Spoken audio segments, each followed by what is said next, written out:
It actually took me so long to figure out how I wanted my hair to be like. And truthfully, I still don't like it. Like, I'm still unsatisfied with how it looks. It looks so wonky and awkward. But the show must go on. So, hey guys, welcome back to my channel, and it's still with me, Elok Hsu. So basically, here is where we do a lot of reaction videos together, especially to classic rock music. But in this video, we're not going to be reacting to any songs. Instead, we're going to be reacting to George Carlin on Soft Language. This is going to be my first time ever reacting to him, so I'm pretty excited.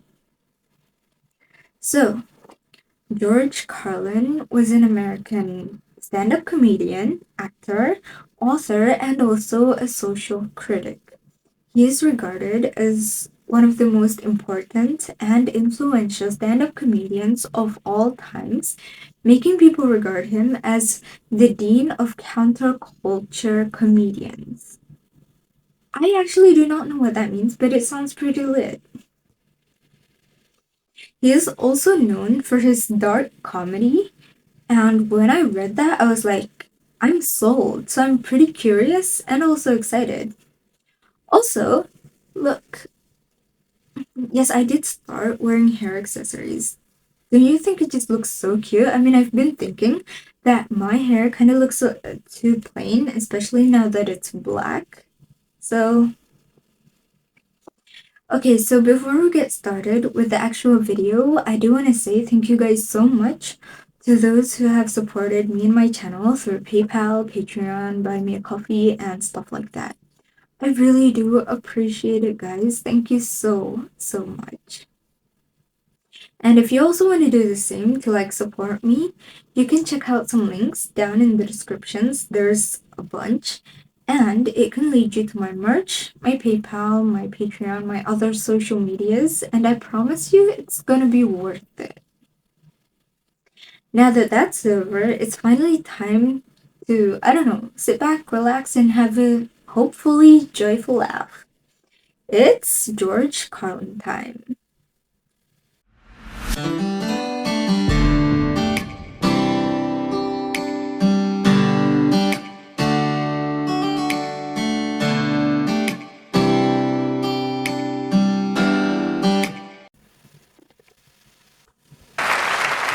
But it didn't happen, and one of the reasons is because we were using that soft language, that language that takes the life out of life. And it is a function of time. It does keep getting worse. Give you another example. Sometime during my life, toilet paper became bathroom tissue.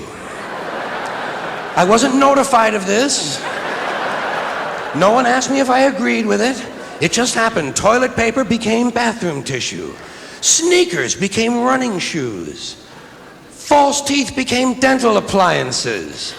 Medicine became medication. Information became directory assistance. The dump became the landfill. Car crashes became automobile accidents. Partly cloudy became partly sunny. Motels became motor lodges. House trailers became mobile homes. Used cars became previously owned transportation. Room service became guest room dining. And constipation became occasional irregularity. When I was a little kid, if I got sick, they wanted me to go to the hospital and see the doctor. Now they want me to go to a health maintenance organization or a wellness center to consult a healthcare delivery professional. Poor people used to live in slums. Now the economically disadvantaged occupy substandard housing in the inner cities. And they're broke. He's good. They're broke. They don't have a negative cash flow position. They're fucking broke. Because a lot of them were fired. You know, fired. Management wanted to curtail redundancies in the human resources area. So many people are no longer viable members of the workforce. Smug, greedy, well-fed white people have invented a language to conceal their sins. It's as simple as that. The CIA doesn't kill anybody anymore. They neutralize people. Or they depopulate the area. The government doesn't lie, it engages in disinformation. The Pentagon actually measures nuclear radiation in something they call sunshine units. Israeli murderers are called commandos. Arab commandos are called terrorists. Contra killers are called freedom fighters. Well, if crime fighters fight crime and firefighters fight fire, what do freedom fighters fight? They never mention that part of it to us, do they? Never mention that part of it.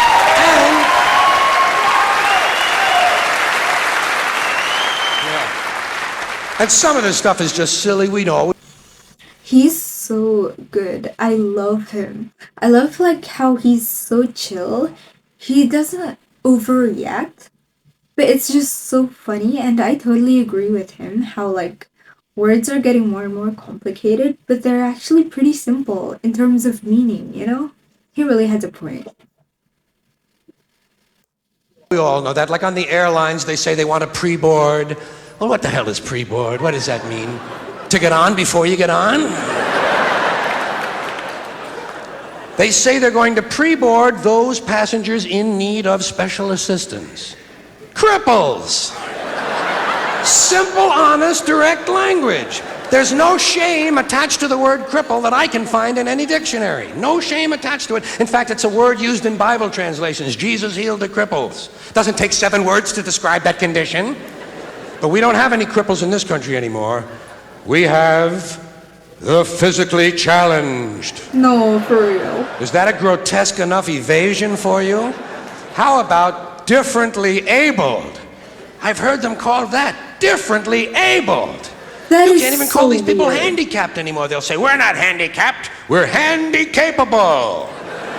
These poor people have been bullshitted by the system into believing that if you change the name of the condition, somehow you'll change the condition. Well, hey, cuz, doesn't happen. Doesn't happen. We have no more deaf people in this country, hearing impaired. No one's blind anymore, partially sighted or visually impaired. We have no more stupid people. Everybody has a learning disorder. Or he's minimally exceptional. How would you like to be told that about your child? I actually love him so much. I love this guy. Oh, thank God for that.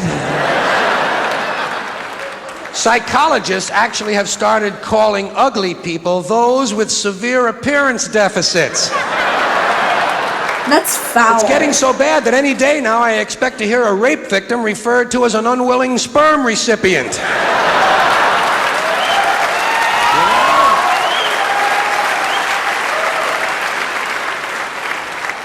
And we have no more old people in this country. No more old people. We shipped them all away, and we brought in these senior citizens. Isn't that a typically American 20th century phrase? Bloodless, lifeless, no pulse in one of them, a senior citizen. But I've accepted that one. I've come to terms with it. I know it's here to stay. We'll never get rid of it. That's what they're going to be called, so I'll relax on that. But the one I do resist, the one I keep resisting, is when they look at an old guy and they'll say, look at him, Dan, he's 90 years young. Imagine the fear of aging that reveals. To not even be able to use the word old to describe someone, to have to use an antonym. And fear of aging is natural, it's universal, isn't it? We all have that. No one wants to get old, no one wants to die, but we do. So we bullshit ourselves. I started bullshitting myself when I got to my 40s. As soon as I was in my 40s, I'd look in the mirror and I'd say, well, I guess I'm getting older. Older sounds a little better than old, doesn't it? Sounds like it might even last a little longer. Bullshit, I'm getting old. And it's okay, because thanks to our fear of death in this country, I won't have to die. I'll pass away. That was gold.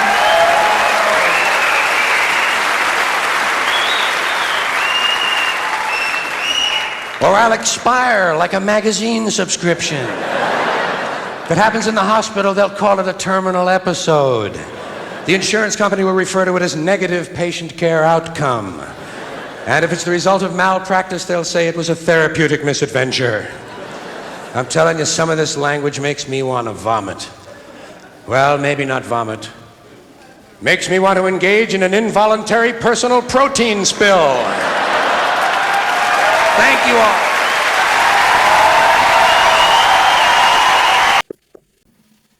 He was the king of the stage with intelligence and his own brand of comedy. No one's ever gonna be able to replace him. That guy back there was not a comedian. He's a straight up philosopher. This was a great era of George. 100 years from now, and he's still gonna be that provocative speaker and a free minded person. Honestly, thank you. And also, guys, just remember that he is offline, not dead. He would definitely piss off a lot of people at this day and age, honestly. This guy, he was a genius. I admit that. You have to admit that. His delivery was light years ahead of any other comedians. It's crazy. He's just amazing. Rest in peace, George. And I think that's it for this video, guys. I absolutely love that. Wow. I also hope that you guys enjoyed it as well. Well, this is how I said. Music / comedy, humor can unite us, guys. It's still with me, Elok Hsu.